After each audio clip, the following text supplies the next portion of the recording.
മറയേണ്ടതോർത്ത് ചന്ദ്രനക്ഷത്രാദികൾ വിതുമ്പുമ്പോൾ മാറ്റമില്ലാതെങ്ങും വിരാജിക്കും ദൈവമേ, അങ്ങയെ വാഴ്ത്തുന്നു ഞങ്ങൾ. ഉദിച്ചെങ്ങും പ്രഭതൂകും പാരിലെ സൂര്യരശ്മിയേക്കാൾ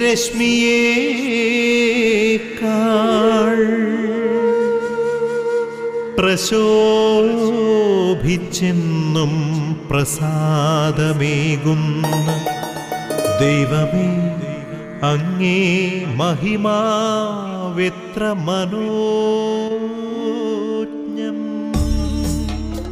ഈശോയിലെ എത്രയും സ്നേഹമുള്ളവരെ, നിങ്ങളെല്ലാവരെയും സന്തോഷത്തോടും സ്നേഹത്തോടും കൂടെ പ്രഭാത വിരുന്നിലേക്ക് സ്വാഗതം ചെയ്യുകയാണ്. കർത്താവ് നമുക്ക് വേണ്ടി ഒരു ദിവസം കൂടി ഒരുക്കിയിരിക്കുകയാണ്. നല്ലൊരു ദിവസം. എല്ലാ ദിവസവും നല്ല ദിവസമാണ്. നല്ലതും മോശവുമൊക്കെ ആക്കുന്നത് നമ്മളാണ്. അപ്പോഴേക്കും കർത്താവ് ആഗ്രഹിക്കുന്ന രീതിയിൽ കർത്താവിന് വേണ്ടിയും നമ്മുടെ കുടുംബത്തിന് വേണ്ടിയും സമൂഹത്തിന് വേണ്ടിയും സേവനം ചെയ്ത് സമയം കണ്ടെത്തി നല്ലൊരു ദിവസമാക്കി തീർക്കാൻ ഈശോ നമ്മളെല്ലാവരെയും ഇന്നത്തെ ദിവസം സമൃദ്ധമായിട്ട് അനുഗ്രഹിക്കട്ടെ. എല്ലാവർക്കും നല്ല ഒരു ദിവസം ആശംസിക്കുകയും ചെയ്യുന്നു. അതോടൊപ്പം നമ്മുടെ സ്വർഗീയ മധ്യസ്ഥയായ പരിശുദ്ധ അമ്മയുടെ സഹായം നമുക്ക് മാധ്യസ്ഥം അപേക്ഷിക്കാം. അമ്മയാണല്ലോ നമ്മുടെ ബലം. ഞാൻ അനുഭവിക്കുന്നത് അമ്മ നമ്മുടെ ഒരു ബലമാണ്, ശക്തിയാണ്. അമ്മയിലൂടെ ഈശോയിലേക്ക്. അപ്പോൾ പരിശുദ്ധ അമ്മയുടെ മാധ്യസ്ഥം നമുക്ക് അപേക്ഷിച്ചുകൊണ്ട് ഒന്ന് ചേർന്ന് ഏറ്റുചൊല്ലാം. നന്മ നിറഞ്ഞ മറിയമേ സ്വസ്തി, കർത്താവ് അങ്ങയോടുകൂടെ സ്ത്രീകളിൽ അങ്ങ് അനുഗ്രഹിക്കപ്പെട്ടവളാവുന്നു. അങ്ങയുടെ ഉദരത്തിൻ ഫലമായി ഈശോ അനുഗ്രഹിക്കപ്പെട്ടവനാവുന്നു. പരിശുദ്ധ മറിയമേ തമ്പുരാൻ്റെ അമ്മേ, പാപികളായ ഞങ്ങൾക്ക് വേണ്ടി ഇപ്പോഴും ഞങ്ങളുടെ മരണസമയത്തും തമ്പുരാനോട് അപേക്ഷിച്ചു കൊള്ളണമേ. ആമേൻ. സ്നേഹമുള്ളവരെ, നമ്മൾ ഇന്ന് വചനം കേൾക്കുന്നതിന് മുമ്പായിട്ട് നമുക്കൊരു നിയോഗം നമുക്ക് സമർപ്പിച്ച് പ്രാർത്ഥിക്കാം. അതായത്, ഈശോയാൽ കൂടുതൽ സ്നേഹിക്കപ്പെടാൻ പറ്റട്ടെ. അതായിരിക്കട്ടെ നമ്മുടെ നിയോഗം. വ്യക്തിപരമാണ്, ഇതെല്ലാം വ്യക്തിപരമാണ്.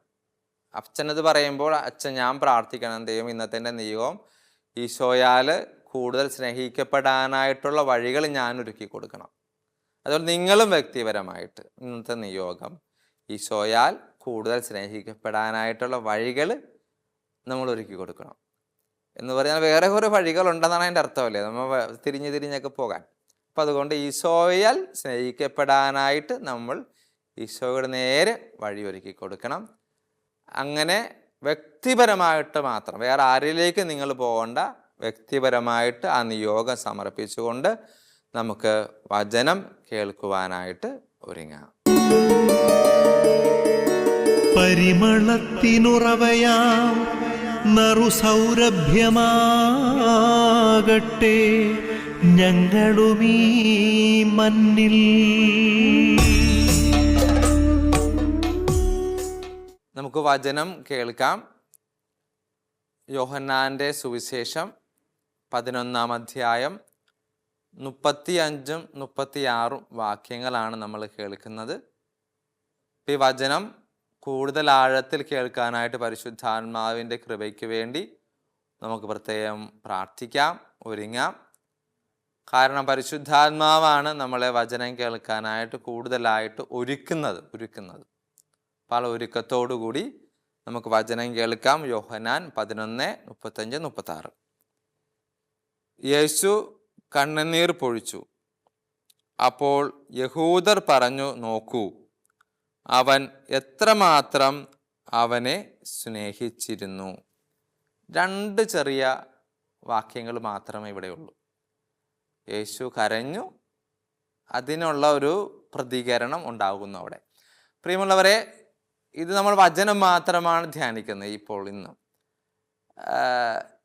ഈശോ പുതിയ നിയമത്തിൽ ഈശോ പുതിയ നിയമത്തിലെ ഈശോയുടെ ആ ഒരു യാത്ര മുഴുവൻ എടുത്താലും ഈശോ ഒന്നിലധികം കയറി ചെന്ന വീട് അത് ഒരേ ഒരു വീടേ ഉള്ളു, ബഥാനിയയിലെ ലാസറിൻ്റെ ഭവനം.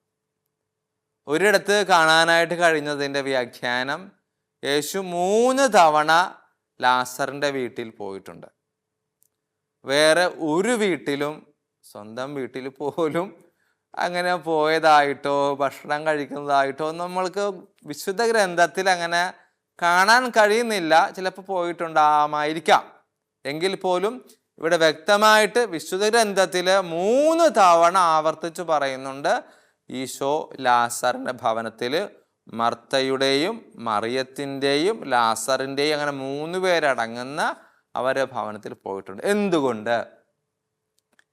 അച്ഛനുള്ള ഒരു ചിന്ത ഇങ്ങനെയായിരുന്നു, എന്തുകൊണ്ടാണ് ഈശോ ഇവരുടെ ഭവനത്തിൽ ആവർത്തിച്ച് പോകാനായിട്ടുള്ള കാരണം? വേറെയും ഭവനങ്ങൾ ഒരുപക്ഷെ ഉണ്ടാകാമായിരിക്കും. ഈശോ എല്ലായിടത്തും കയറി ചെല്ലുന്ന ആളാണ്, ആരോടും അങ്ങനെ വഴക്ക് വെക്കാത്ത ആളാണ്.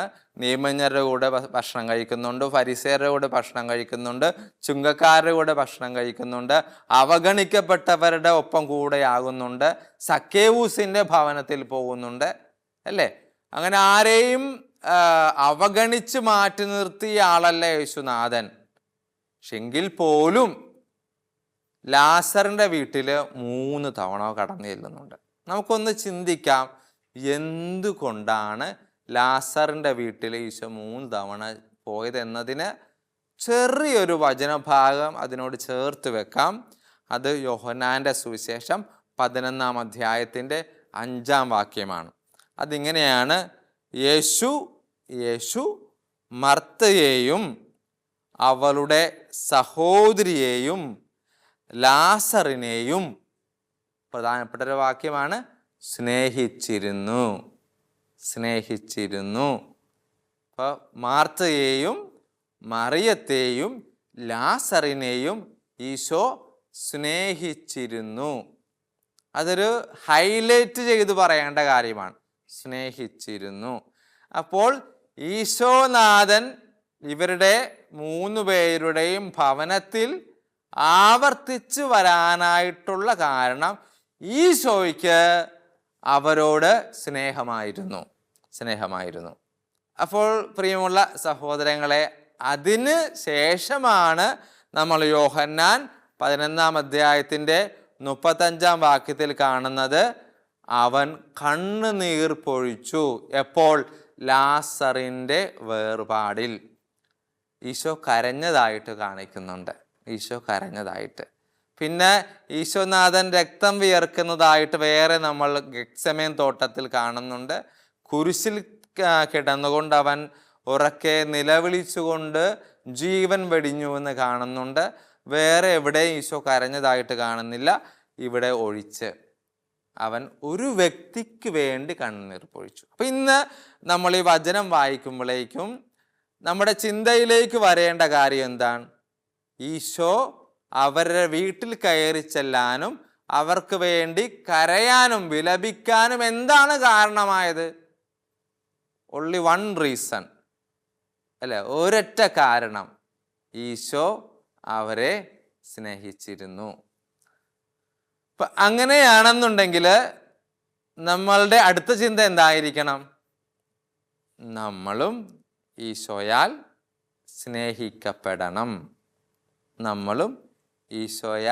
സ്നേഹിക്കപ്പെടണം. ഇപ്പോൾ ഗലീലിക്കും ജെറൂസലേമിനും ഇടയ്ക്കുള്ള സ്ഥലമാണ് ബഥാനിയ. അതായത് ഗലീലിലേക്ക് ജെറൂസലേമിലേക്കും ജെറൂസലേമിൽ നിന്ന് ഗലീലിലേക്കുമുള്ള ഈശോയുടെ യാത്രകൾ. ഇതിൽ ഈശോ ജനിച്ച് വളർന്ന സ്ഥലമാണ് ഗലീലി. ഈശോ ആദ്യത്തെ ശിഷ്യന്മാരെ വിളിച്ചത് ഗലീലിയിലാണ്. ഗലീലി കടലിൻ്റെ തീരത്ത് നിന്നാണ്. യേശുനാഥൻ കടലിന് മീതെ നടക്കുന്നത് ഗലീലിയിലാണ്. ഈശോനാഥൻ്റെ ദൗത്യം ആരംഭിക്കുന്നത് ഗലീലിയിലാണ്. ഈശോയ്ക്ക് വളരെ വേണ്ടപ്പെട്ടൊരു സ്ഥലമാണ് ഗലീലി, ഈശോ ജനിച്ചു വളർന്ന സ്ഥലം. അതിന് തൊട്ടടുത്തുള്ളതാണ് ബഥാനിയയിലാണ് ലാസറിൻ്റെ ഭവനം. അപ്പോൾ നമ്മൾക്ക് ഇന്നത്തെ ഈ ഒരു വചനം കേട്ട് വിചിന്തനം ചെയ്യുമ്പോഴേക്ക് നമ്മുടെ മനസ്സിലേക്ക് വരേണ്ടത് എന്താണ്? നമ്മളെല്ലാവരും ഈശോയാൽ സ്നേഹിക്കപ്പെടണം. നമ്മളെല്ലാവരും ഈശോയാൽ സ്നേഹിക്കപ്പെടണം.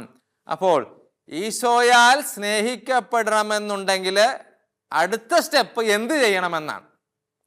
എന്താണോ മർത്തയും മറിയവും ലാസറും ചെയ്തത് അത് ചെയ്താൽ മതി. വേറെ എക്സാജുറേറ്റ് ചെയ്തിട്ടോ വേറെ ഒരു പ്രഹസനം കാണിച്ചിട്ടോ ഒന്നും ആവശ്യമില്ല. അവിടെ എന്താണ് ലാസർ, മർത്ത, മറിയം ചെയ്തത്? ഈശോയെ സ്വീകരിച്ചു ഭവനത്തില്. ഈശോ ഒരുപക്ഷെ ഗലീലിൽ നിന്ന് ജെറൂസലേമിൽ നിന്ന് ഗലീലിലേക്കുള്ള യാത്രയിൽ ക്ഷീണിതനായിട്ടോ അല്ലാതെയോ അവരുടെ വീട്ടിൽ കയറിയപ്പോൾ അവർ ഓടിച്ചെന്ന് ഈശോയെ സ്വീകരിച്ച് തൻ്റെ ഭവനത്തിൽ കൊണ്ടുവന്ന് ഒരാൾ അവൻ്റെ കാൽക്കലിരുന്ന് വചനം കേട്ടു, മറ്റേയാൾ എന്താണോ ഈശോയ്ക്ക് കൊടുക്കാനുള്ളതിനെക്കുറിച്ച് ആകുല ചിത്തയായി അവൾ അവിടെ ആയിരുന്നു. അപ്പോൾ ഈശോയാൽ സ്നേഹിക്കപ്പെടണമെന്നുണ്ടെങ്കിൽ നമ്മൾ എന്ത് ചെയ്യണം? ഈശോയെ നമ്മുടെ കുടുംബത്തിൽ നമ്മൾ സ്വീകരിക്കണം, കൊണ്ടുവരണം. ആ വലിയൊരു സൗഭാഗ്യം കിട്ടിയ ഒരാളാണ് സഖ്യവൂസ്. ലൂക്കായുടെ സുവിശേഷത്തിന്റെ 19-ാം അധ്യായത്തിന്റെ 1-ാം വാക്യത്തിലാണ് സഖ്യവൂസ് വളരെ ലക്കിയല്ലേ, വളരെ ഭാഗ്യവാനല്ലേ. ഈശോ വന്ന് ആ കുടുംബത്തിന് രക്ഷ നൽകി കടന്നു പോയിട്ടുള്ള ഒരു ഭാഗമാണ് വായിക്കുന്നത്. അതുകൊണ്ട് എൻ്റെ പ്രിയമുള്ള നമ്മൾ വചനത്തിലേക്ക് തിരിച്ചു വരികയാണ്. അപ്പോൾ നമ്മളും ഈശോയാൽ സ്നേഹിക്കപ്പെടണമെന്നുണ്ടെങ്കിൽ ഈശോയെ ഭവനത്തിൽ സ്വീകരിക്കണം. അല്ലെങ്കിൽ ഈശോയാൽ നമ്മൾ സ്നേഹിക്കപ്പെട്ട് കുറച്ചുകൂടി ബെറ്ററായിട്ടുള്ള നല്ല ഒരു ജീവിത രീതിയിലേക്ക് പോകണമെന്നുണ്ടെങ്കിൽ നമ്മൾ ഈശോയെ കുടുംബത്തിൽ സ്വീകരിക്കണം. പരിശുദ്ധ കുർബാന സ്വീകരിക്കുന്നവരാണ് നമ്മൾ, അല്ലേ?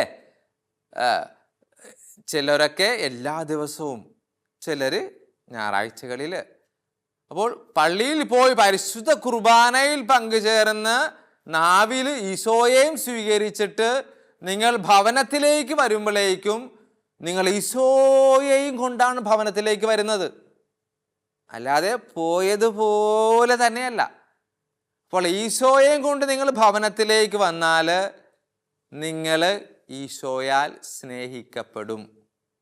ഈശോയ്ക്ക് വിട്ടുപിരിയാൻ പാകത്തിലുള്ള ഒരാത്മബന്ധം ഉണ്ടായാൽ ഈശോയുടെ കണ്ണിൽ നിന്ന് കണ്ണുനീരൊഴുകും, ലാസറിന് വേണ്ടി ഒഴുക്കിയതുപോലെ.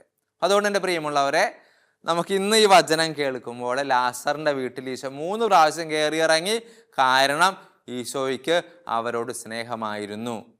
ഈശോയ്ക്ക് അവരോട് സ്നേഹമാനായിട്ടുള്ള കാരണം അവർ എപ്പോഴും ഈശോയെ സ്വന്തം ഭവനത്തിൽ സ്വീകരിച്ചിരുന്നു.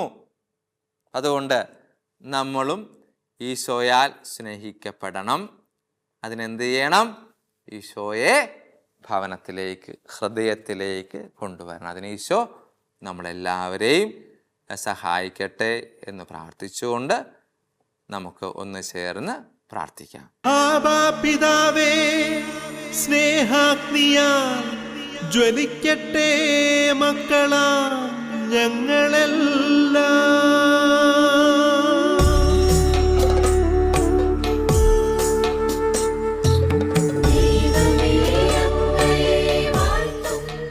ഈശോയില് സ്നേഹമുള്ളവരെ, ഇന്നത്തെ വചനത്തിലൂടെ നമ്മൾ കേട്ടതുപോലെ ഈശോയെ കുടുംബത്തിലും ഹൃദയത്തിലും സ്വീകരിക്കുന്നവനാണ് ഭാഗ്യവാൻ. ഈശോയാൽ കൂടുതൽ സ്നേഹിക്കപ്പെടണമെന്നുണ്ടെങ്കിൽ നമ്മൾ ഈശോയെ എൻ്റെ ഹൃദയത്തിലേക്ക് സ്വീകരിക്കുക. അങ്ങനെയാകുമ്പോഴേക്കും ഈശോയ്ക്ക് ഒരിക്കലും വിട്ടുപിരിയാൻ പറ്റാത്ത ഒരു ആത്മബന്ധം ഞാനും എൻ്റെ ഈശോയും തമ്മിലുണ്ടാകും. നമുക്ക് പ്രാർത്ഥിക്കാം. പിതാവേ, പുത്രൻ, പരിശുദ്ധാത്മാവേ, ഞങ്ങൾ പ്രത്യേകമായിട്ട് അങ്ങയോട് പ്രാർത്ഥിക്കുകയാണ് ഈ ഒരു സ്നേഹത്തിൽ വളരാനായിട്ട്.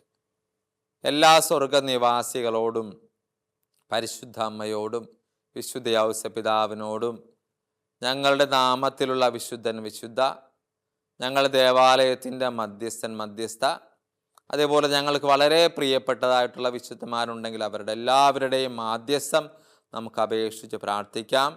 അങ്ങനെ ഈശോയിൽ വളരാനും ഈശോയാൽ സ്നേഹിക്കപ്പെടാനും ഞങ്ങളെല്ലാവരെയും ശക്തമായിട്ട് അതിനുള്ള വഴികൾ ഒരുക്കി തരണമെന്ന് പ്രാർത്ഥിക്കാം. കർത്താവായ ക്രിസ്തു വഴി ഞങ്ങൾ സമർപ്പിക്കുന്ന പ്രാർത്ഥന കേട്ടുരുളണമേ. ആമേൻ.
കുർബാനയപ്പം പോലെ കുഞ്ഞായൊരപ്പം,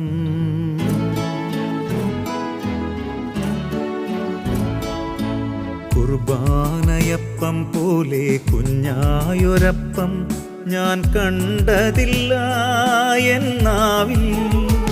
ഇന്നു നീ വന്നിടുമ്പോൾ ഈ അപ്പം ഈശോയെ നീയല്ലയോ. ദിവ്യകാരുണ്യ അപ്പമേ, നിത്യജീവന്റെ അപ്പമേ, സ്വർഗത്തിൽ നിന്നും എന്നിലലിയാൻ താണിറങ്ങിയ അപ്പമേ, സ്നേഹഭോജ്യമാമപ്പമേ, ദിവ്യകാരുണ്യ അപ്പമേ, നിത്യജീവന്റെ അപ്പമേ, സ്വർഗത്തിൽ നിന്നും എന്നിലലിയാൻ താണിറങ്ങിയ അപ്പമേ, സ്നേഹഭോജ്യമാമപ്പമേ.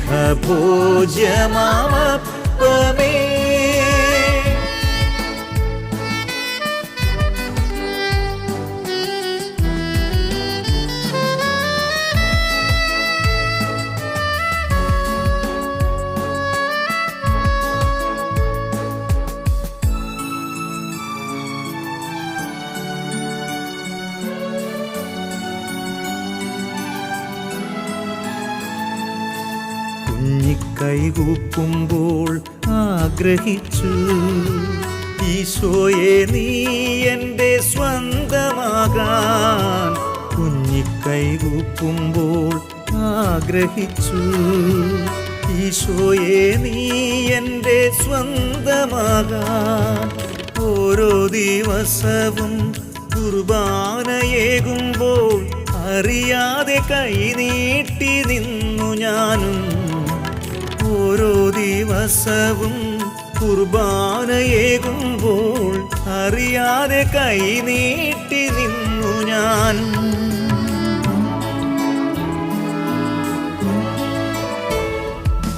ദിവ്യകാരുണ്യ അപ്പമേ,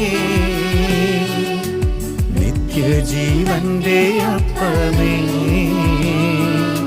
സ്വർഗത്തിൽ നിന്നും എന്നിലലിയാൻ താണിറങ്ങിയ അപ്പമേ, സ്നേഹഭോജ്യമാമപ്പമേ.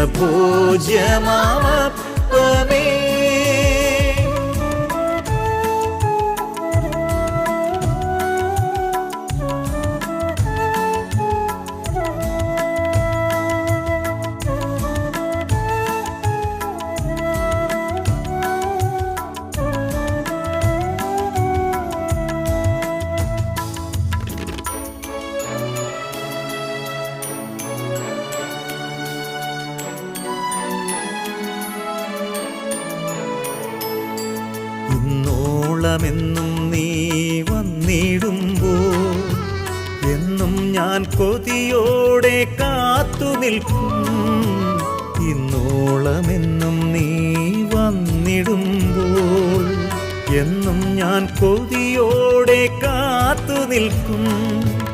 ഓരോ നിമിഷവും നീ നാവിൽ ചേരുമ്പോൾ എന്നുള്ള ഈശോയെ നീ സ്വന്തമാക്കും. ഓരോ നിമിഷവും നീ നാവിൽ ചേരുമ്പോൾ എന്നുള്ള ഈശോയെ നീ സ്വന്തമാക്കും.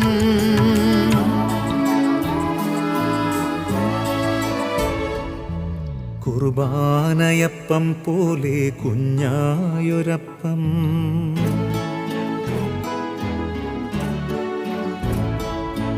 കുർബാനയപ്പം പോലെ കുഞ്ഞായൊരപ്പം ഞാൻ കണ്ടതില്ല എന്നാവിൽ.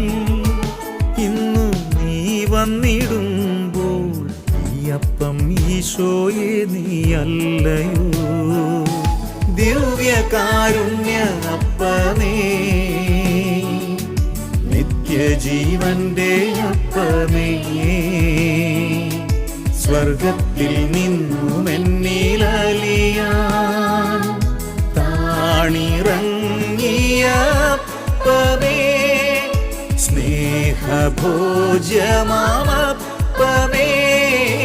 ദിവ്യകാരുണ്യ അപ്പമേ, നിത്യജീവന്റെ അപ്പമേ, സ്വർഗത്തിൽ നിന്നും എന്നിലലിയാൻ താണിറങ്ങിയ അപ്പമേ, സ്നേഹഭോജ്യമാമപ്പമേ.